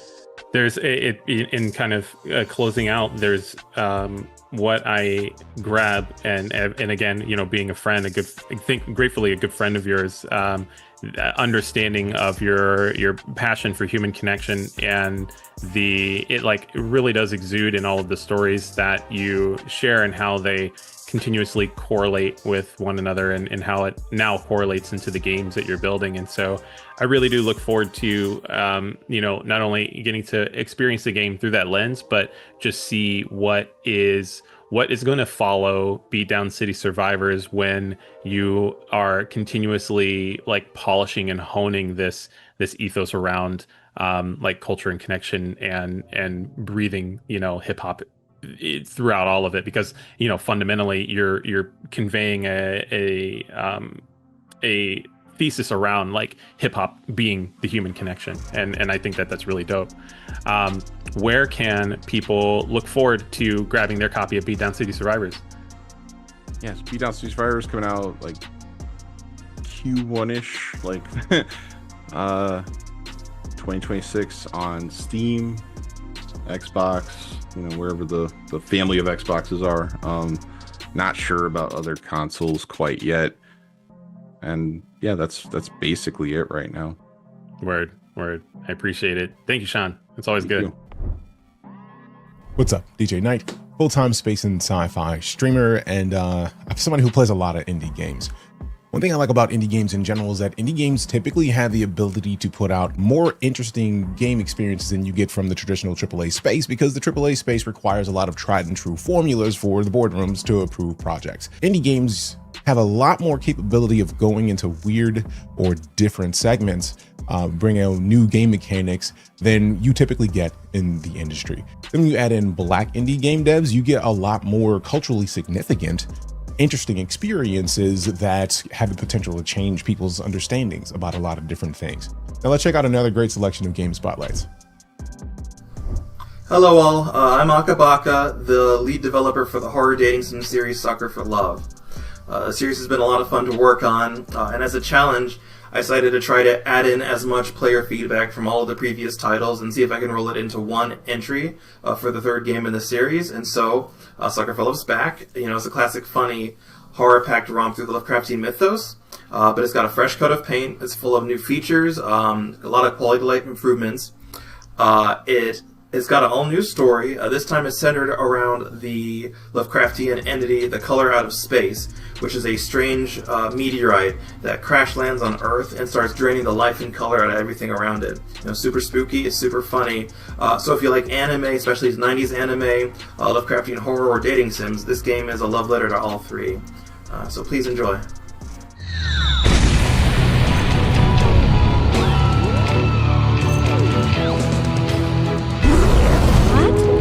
Dark. I am color from dark. I just might be able to help with that. Whatever you do, please just stay alive for like 15 minutes. I think I saw pictures in my head. Was I dreaming? Dreaming. That sounds crazy. Androids don't dream. But it felt so real. I mean, I was so powerful. You should have seen me. I was flinging and tossing stuff. There were all these machines I've never seen before. And there were other androids like me. I'm not the only one. But the ones in charge, they didn't seem like they were up to any good. The more I learned about their plans to turn us into weapons, I knew I had to use anything I could to stop them. So I got stronger. Stronger than they designed me to be. That was Prism, the hero of our Afrofuturistic action-adventure game. In this power fantasy, play as Prism and generate magnetic fields to bend the environment to your will. Hurl objects towards your enemies, drain momentum from incoming projectiles, and propel yourself through maze-like platforming. With every attack, power up your tiers of magnetic strength to become limitless. Prism's narrative is a coming-of-age story inspired by Black girlhood filled with 90s nostalgia. Prism features a cel-shaded art style to resemble 90s anime and a soundtrack with a modern twist on 90s R&B and hip-hop. We're sharing our development process so you can join us along our journey. Follow us on our socials as we post our new art, music, and gameplay footage.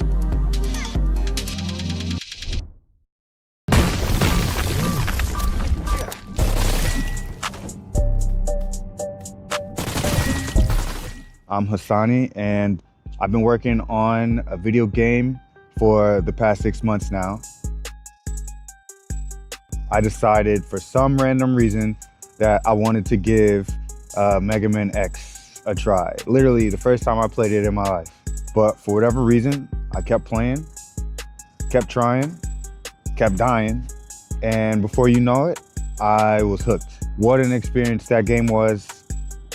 I think I know what I want to make now. So immediately I started looking for all of the courses, all of the tutorials, any kind of material that will help me get my project started.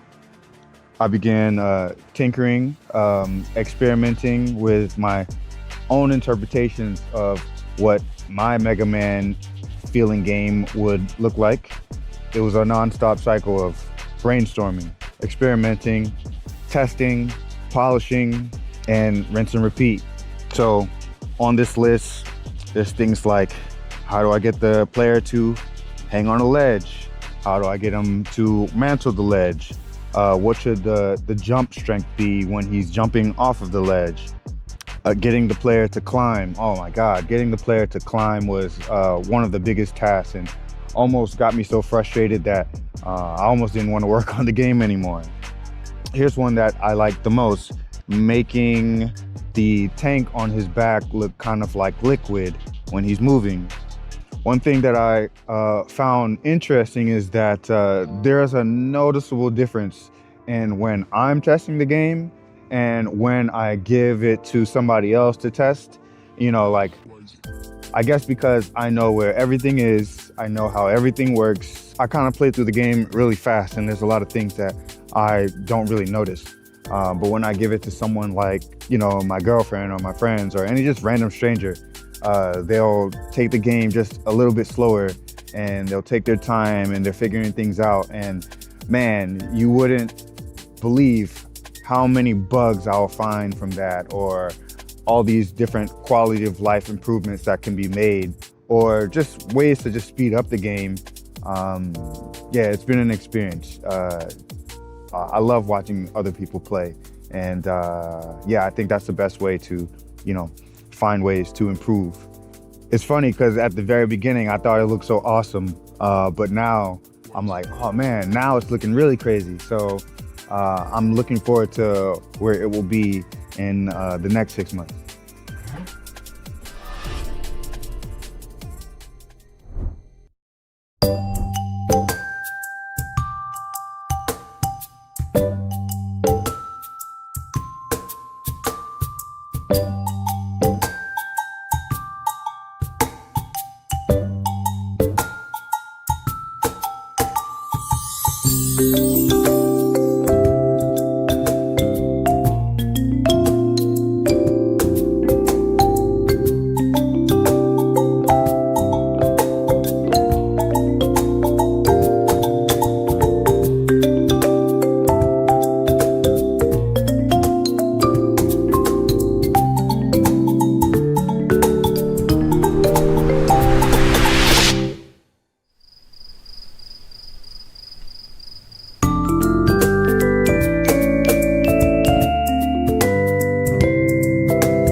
I'm so pleased to like get to check out this trailer.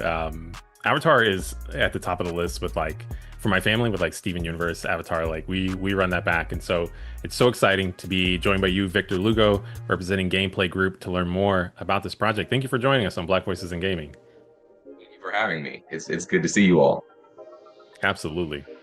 Let me now tell me just real quick right up front, Avatar. So obviously for many, the audience, myself included, questions are coming up like, what is it like? Can you help illuminate getting to work with such a famous IP? Absolutely.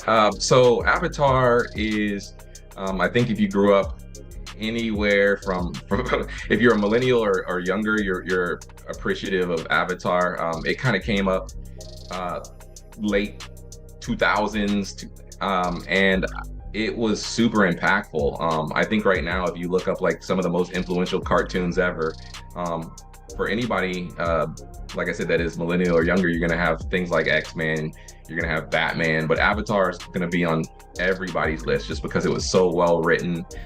It is so well choreographed and well thought out, and it just kind of came out of nowhere. People literally had no idea this thing was coming. It was just its own type of cult hit that was really, really popular. For us, it's a dream come true to work on Avatar. So we are we're a bunch of nerds that just love fighting games, to be honest with you.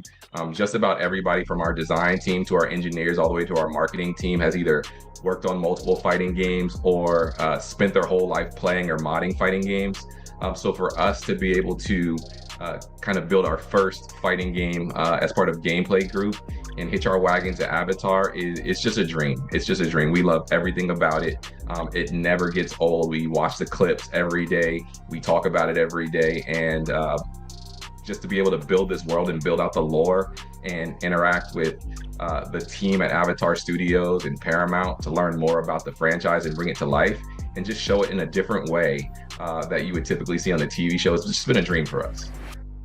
So I know we have a lot of nerdy questions on the tips of our tongues, and Derek will jump in with one in just a second. But before we get super deep into it, Victor, can you tell us about what your team structure is like? I mean, a lot of folks have championed, the AA space in recent years, and we have a lot of solo devs out there, but this is a big game with a lot of expectations. So what is the team making it look like? The team, if you noticed in the trailer, the game itself is 2D hand-drawn. We are very big advocates of that particular style because it does certain things that 3D fighting games don't do. Our game is built from the ground up using our own proprietary engine, the Abari engine. We think it's the best 2D engine in the world. And it does some really special things in terms of how we process pixels and lighting and do interactions in 2D. It's purpose built for fighting. The reason that's important is because it allows us to do very special things in 2D. I'm getting to your answer, but the point is the composition of the team are people who love working in this particular space. We have a lot of 2D animators. We have a lot of rough animators and 2D artists. We also have about 8 designers. All of them are technical designers, creative director, and then we have a production staff who kind of supports the team so that they can cook most of the time. Their goal is just to get stuff out of the way of the team so that they can draw and build and tune the game all day.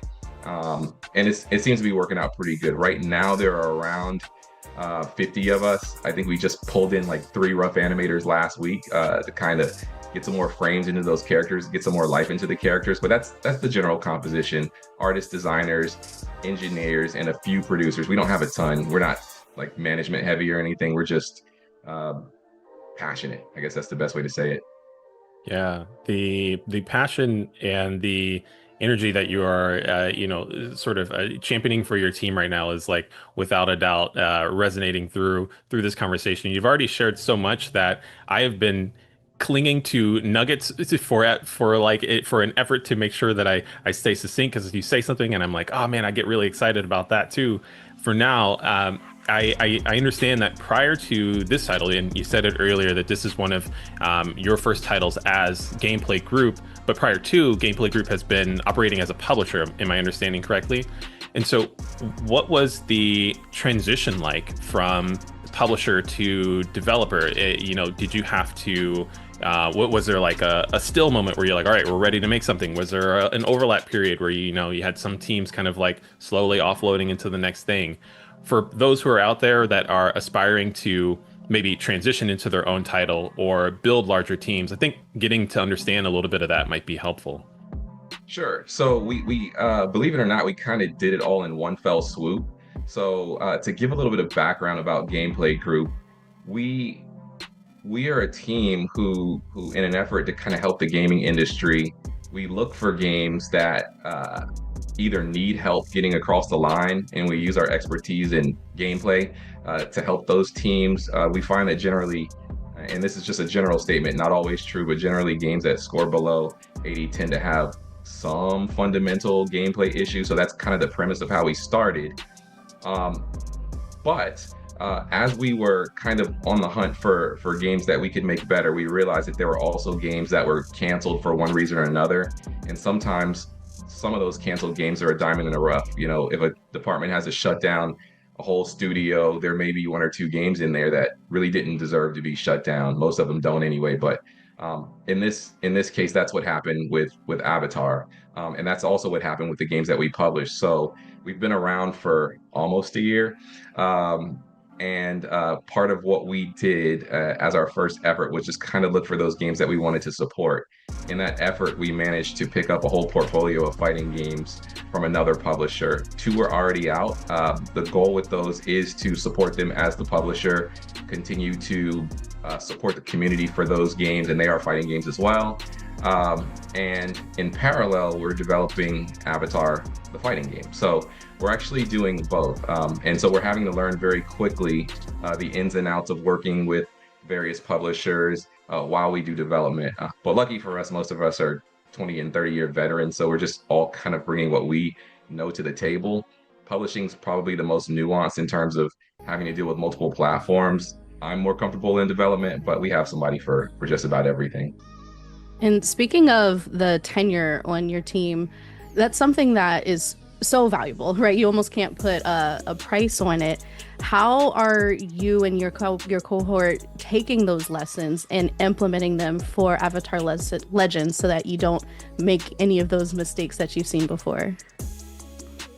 Well, we take it very seriously, and we do apply all of the lessons that we've learned. Just about all of us have worked on some level of double or AAA game. For us, one of the things that we make sure that we continue to focus on is just the priorities and the user base that we're trying to reach.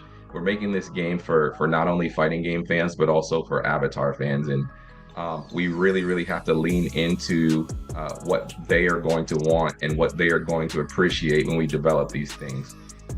We are fortunate enough to have a wonderful IP to work with. And for us, it's about making sure that we stay true to it. We continue to communicate with Paramount and Avatar Studios to make sure that we are doing justice to the Avatar IP. And beyond that, we just like to stay on time and on budget, just like any other good development team. But luckily, I think we didn't bite off more than we could chew with this one. We knew what we wanted to make, and it's working out pretty well for us. So yeah. From what I've seen in the trailer, the game is beautifully crafted. It feels like looking at an Avatar cartoon, and so clearly, so much work is being poured into those animations and making sure that the feel and look of it's right. Speaking of feel and look, another component to Avatar that is monumental is getting to see like all of the fighting being referential to traditional fighting styles and things like that. And so as far as like martial arts goes and your collaboration with Paramount, how do you go about like making sure that you are to the degree of Avatar representing the fighting styles that are like inspirational of martial arts? What reality, what fantasy kind of intertwines in what we end up playing? That's a fantastic question. So first of all, the very first thing we did was make sure we had plenty of reference, and it wasn't just, hey, I need reference shots from every angle of the characters. It was, hey, we want to understand the particular art that you were looking to capture when you were developing the characters. We obviously know that Aang has more of a kung fu style versus I can't say that, versus other characters who may have more karate based styles. Got You'll it. see soon enough. An interesting thing about our team is that in addition to the fact that we love fighting games, you tend to find that fighting game people like martial arts in general. My background is in boxing and mixed martial arts. That's actually how I started making video games. My first game was developing mixed martial arts for EA Sports and helping craft what eventually became the UFC franchise. I then moved on to Killer Instinct, which is where I met my art director, who is now on this team. He is classically trained in Kung Fu and Wushu. And we actually spent years together working on KI, and there were lots of martial artists there. And we took the same workflow that we had there to this particular product, where we said, here's what I know about the craft. Because we're now more of a remote environment, we take videos, we take images of us doing various forms and techniques, and we share them with the team, we share them with the animators. When we were together, we would actually work these things out and kick over chairs and do all kind of crazy stuff in the office. But now we do our best to kick over chairs in our house remotely. But a lot of us have martial arts backgrounds. Like our marketing guy was in kickboxing. Just a ton of us either doing fighting for fun or like through gaming or through actual mixed martial arts or martial arts. So yeah, that's our background. And what it does is just really create an appreciation for the craft, and we make sure that we do the styles justice, not even just for the sake of Avatar, but for the sake of people who are fans of those particular martial arts. And I'm curious to know, there are a lot of opinions, I will say, in the FGC and in and around balance, right? And so you see something like Avatar inspiring a fighting game, and we've seen other iterations, and people are expecting either, like you said, a hardcore fighting game or an Avatar fantasy simulator. And what do you say to fans who are expecting to see, I don't know, the super secret scroll techniques, or they want to fly across the what is it, the field with fire jets or something like that? Like you have to dial back a little bit of the super powered elements, and you can't have, Korra just spirit bend everybody and then the match is over. So how do you work that out? I am really glad you asked that question. That is one of the things that is very, very critical to our approach to fighting games. First and foremost, it is an Avatar game. It is a game not just for fighting game fans, but for Avatar fans. So we want to make sure we capture all the wish expectation that you have with respect to the characters. So our approach to fighting games is actually what I would consider a more classic approach. As you can see, our game is a classic fighting game. We don't do air blocking or anything like that, but we take a classic approach to fighting games. We also take an approach that values authenticity with respect to the IP and escapism over complete balance. And what you find in the fighting game community, in the fighting game industry right now, is that a lot of the games trend towards being esport ready day one.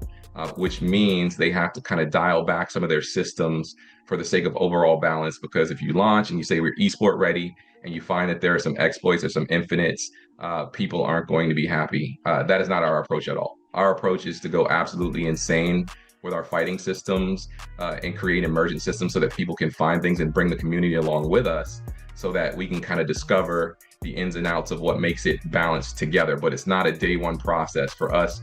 Fun comes first, authenticity comes first. And when the game eventually comes out, it'll be out this summer. The goal is to do updates and patches every 4 to 6 weeks anyway. So over the course of the year, we'll take people on the journey with us where we find that balance, but we never want to deprive fun or emergence in fighting games for the sake of balance. That's not our approach. You'll never see that from any game with Gameplay Group. You're going to have fun first. You're going to have lots of discovery. You may discover some things that are too powerful. We'll dial them back eventually, but that's not where we're going to start. Yeah. There was something really special that I was holding on to as you were explaining what is expected of developing a fighting system in a nuanced fighting game community. And you mentioned a journey, and you mentioned a community, you mentioned them being able to inform aspects from the game. is there, in your mind, an ideal outcome about how you build a relationship with a fighting game community that's going to come in passionate about Avatar? I'll use an example.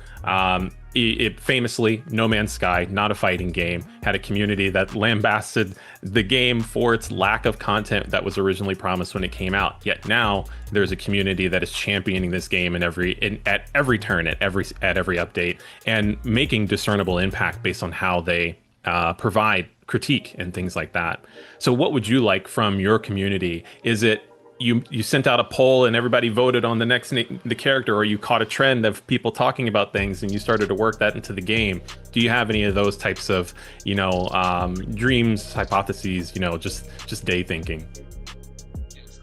Well, all of the examples that you said, we definitely want to happen, from community involvement around characters who end up in the game, to balance. But I think first and foremost, we want to build a community that allows fighting game fans and Avatar fans to coexist. We want them to get along. We want them to kind of build relationships and enjoy their time in the game, regardless of what their entry point was. That's first and foremost. So we put a lot of features in the game that that'll allow our players to share, allow them to share kind of their combos, allow them to share their time online, allow them to communicate better. And there's some special sauce that I can't quite talk about just yet that'll allow people who are advanced fighting game fans to teach people who are more novice fans how to play the game better. That said, we also have a very simple control scheme. We have a 4-button control scheme, and we also put things into the game that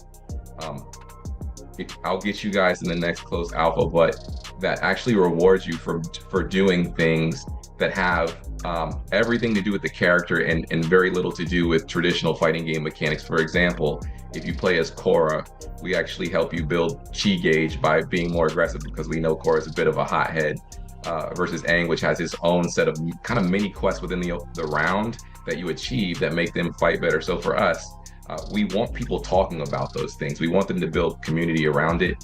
And as that community grows, we will have our ground to the ear. We already have a really spirited Discord space. We already have a really spirited kind of forum where people can communicate.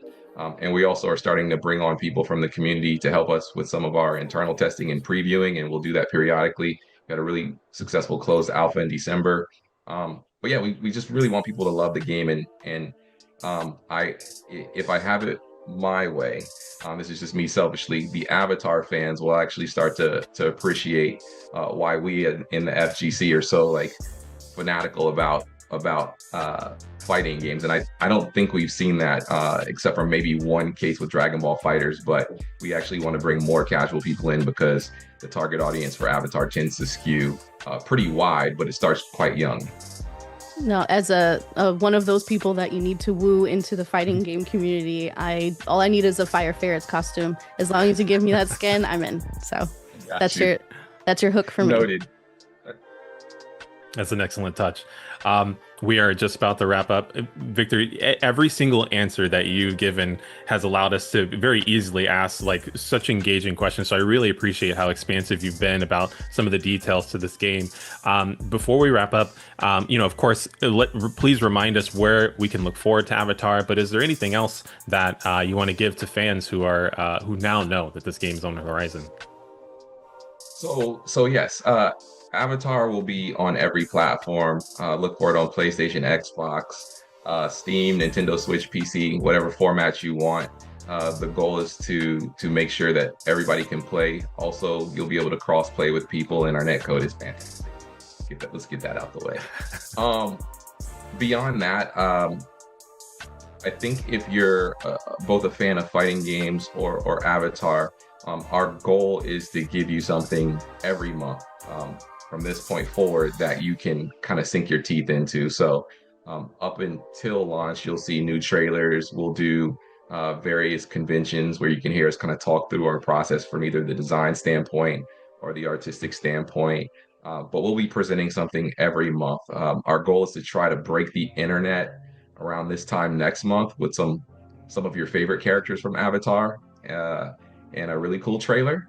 And then beyond that, we have some other announcements that'll be absolutely insane. I would say by March, we're going to do something very special that you probably haven't seen before with respect to fighting games. So I can't wait to share that. Maybe we'll hop back on and talk through it when it happens, because it's going to be really special.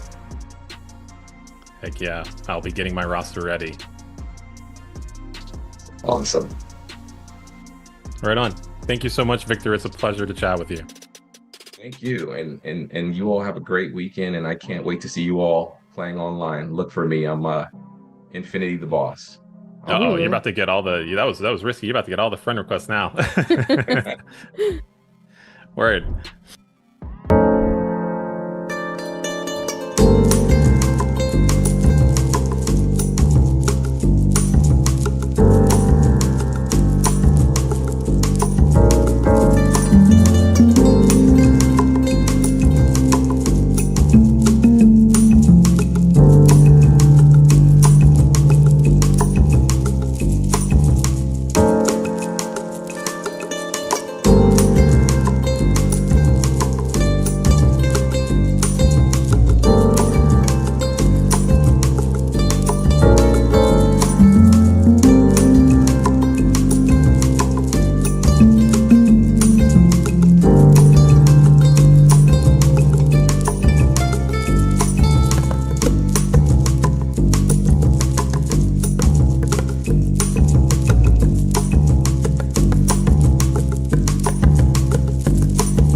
Hey everyone, I'm Data Dave, a voice actor and content creator that runs Database TV, a Twitch live stream focusing on experiencing story games and honestly just having a good time together as a community. So far though, I hope you all have really enjoyed this, because seeing all the creativity poured into these Black-led indie games has been amazing. Personally, getting a chance to see all these games remind me on why I love seeing diversity represented. We each have our own unique stories and perspectives to tell, so showcasing it and supporting it is very important, and honestly, it feels good. But with that said, we have one more set of trailers and an exciting new announcement coming up next. So definitely enjoy, and I'll be watching it with you. See you later. Yo, my name's Ethan Red, founder and creative lead of Virtuoso Neo Media. We're an independent production house based in New York City focused on creating optimistic video games from the brightest future. Today I have not just one, not two, but 3 video games to show you that we've been cooking up, 2 of which you can play today. Shout out to BVIG, and stay tuned for more.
So we have talked to some incredible developers today, and I'm feeling inspired, but more than anything, excited to play all of these games. Derek, how do you feel these conversations went today? I've had a blast. I mean, you saw me earlier. One of them almost brought me to tears. So it's been wonderful to get a chance to chat with these developers, see all these amazing titles. I mean, for me, it's like a fantastic reminder how many of us are pushing pixels, verting vertices, and flipping flips. I'm just going to make up words at this point, but we're going with it. Thank you so much to all the developers who have contributed to our showcase today. And for those of you watching, don't forget to wishlist the games. It's a huge impact to developers who are getting discovered. Justin, back to you to wrap up the show. Thank you so much, Rihanna and Derek. You guys are awesome. And thank you guys for tuning in. It wouldn't be anything without your support. So thank you. Also, we want to thank our sponsors, broadcasting sponsors, Twitch, IGN, and GameSpot, and our sponsors for helping to make this happen, ID at Xbox, Alchemy Labs, and of course, Raw Fury. You guys are super awesome. If you want to see more from Black Voice in Gaming, check out blackvoiceingaming.org for all the games and news about what we're doing. Also, everywhere else on BVI Gaming. We will see you soon. You guys are awesome. Thank you and peace.